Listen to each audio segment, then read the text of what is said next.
What's going on, guys? Welcome back to the channel. So Chase is trying to hide here, but we're at Dustin's house and we're going to be putting a leveling kit in his truck. Is this a 2-inch or 2.5? What is this?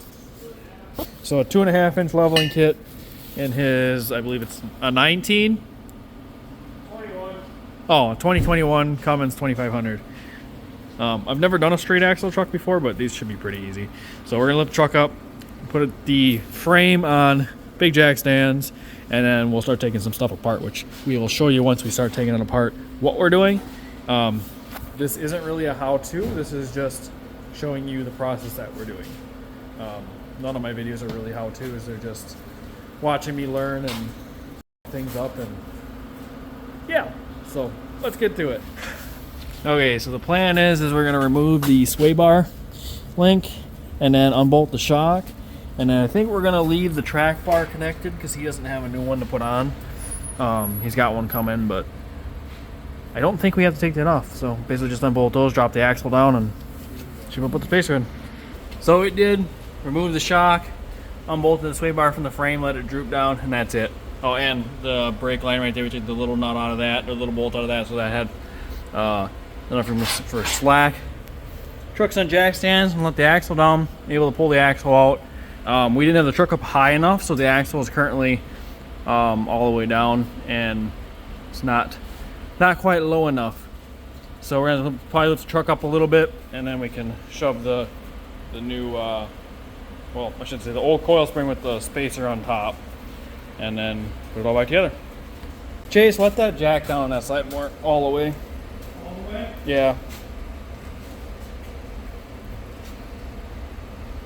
It is all the way down. Ah, shit. How close are we? Hey, you got pry bar? Not over here. Oh wait, okay, before we get too far, let's put a bolt in here, and then we'll wedge it up in there so that don't fall out of there. Well, after about 3 hours of fighting with this thing, we finally got it mostly. Oh, is it mostly 5 o'clock? 5 hours? 6? Yeah. Damn. Okay. That's 4. Well, it's 12:30, so we're getting close to 5. Yeah. So we were fighting. First of all, we were fighting. We were going to put new shocks on this, but the Bilsteins, we had to cut this one because they sent the way they designed this, which I don't know if we did.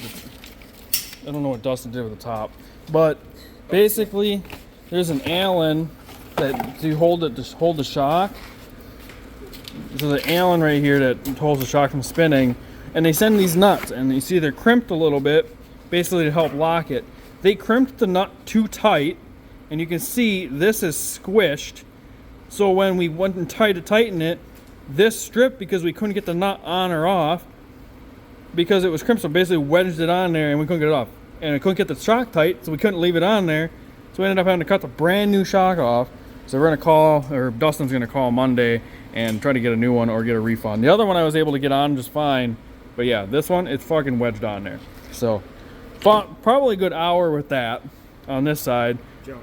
Yeah, just was not working. So then we put the stock shock back in, and they came with a little spacer, so it works perfectly fine. This side went good out of the box. This side, because Dustin is still waiting on his new track bar that's adjustable, so you can center the axle, because when you lift these straight axle trucks, they have a track bar. The taller that track bar gets, it shortens, so the axle gets pulled to the driver's side. Well, with that being the case, this spring was fighting us because it was trying to pull it too far underneath the truck, which right now we don't have the track bar hooked up.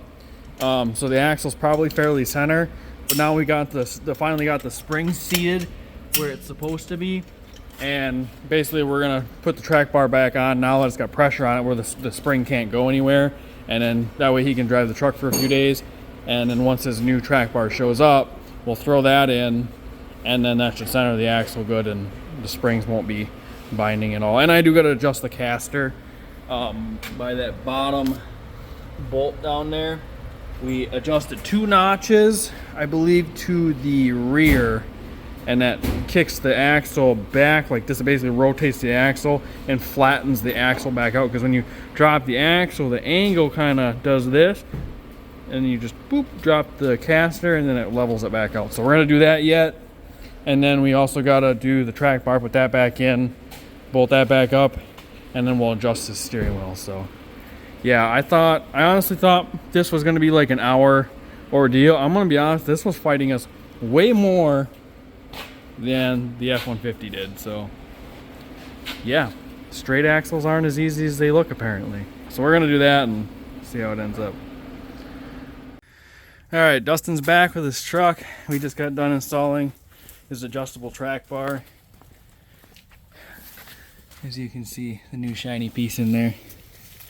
All that does is center the front axle so that when you level these, the axle gets shifted one way. So we had to extend the track bar, and then it centered his axle. So now he's got exactly 4 inches of poke on both sides. So now that won't be an issue. So now he just has to go get an alignment to straighten his steering wheel. And then I'm gonna let the alignment people do the caster, because I don't exactly know how to do these and I don't really want to fuck it up.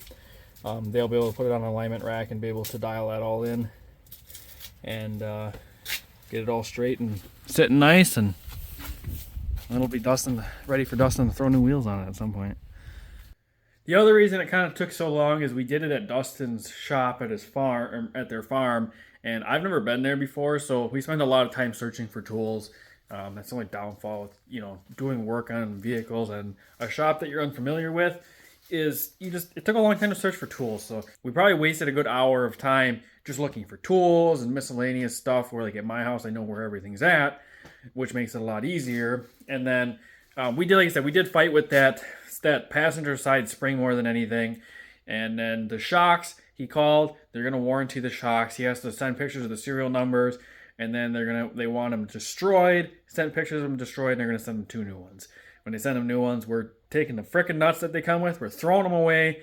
We're gonna go get some actual nylon locking ones, so the ones that got like the little nylon thing. I prefer those more than any of them. They work good. I've never had a problem with them, so we're gonna go do that so we don't have a problem again. We'll get his new shocks thrown in off camera. They'll be the same shocks, so it's 2 bolts. If you can't figure that out, I mean, I don't know. And then, like I said, I was gonna do his caster. I just didn't know exactly how to do it, so I didn't really want to screw it up. And he said he was gonna take it to the alignment shop anyway. They'll get his caster more dialed in and straighten his steering wheel. He told me he didn't even want me to mess with it, so the steering wheel is easy too. So it shouldn't change the toe at all, so that really don't matter. So if he drives it around, it's really not gonna wear his tires funny or nothing like that. It'll just, the steering wheel will be a little crooked, and then the caster will be a little off on the axle, which might make it ride a little weird. It maybe would wear the tires. I don't know. But one video I watched is you go 2 notches, and that should level it back out. If it were me, I probably would have just did it myself and not taken it to the shop, but he said he was already going to do it. So we didn't do that. And yeah, that's really all there is to it. Like I said, it follows a little bit. Wasn't the worst. Would have been easier in my own garage, but his truck I don't think fits in here. Because of how tall it is now with the leveling kit and stuff. And granted, we really just don't have the room. We're pretty packed because this is my dad's car. Mine's in the trailer outside now. He brought his trailer up with the car in it, so we swapped them out because we're going to do some stuff on this, which you guys will probably see in the next video next weekend, because we're going to be painting some stuff on it for him. I'm learning how to paint, like I said in the previous video, so make sure you guys stay tuned for that. With that being said, I hope you guys enjoyed. Make sure you like, comment, subscribe, and I'll catch you guys later. Peace.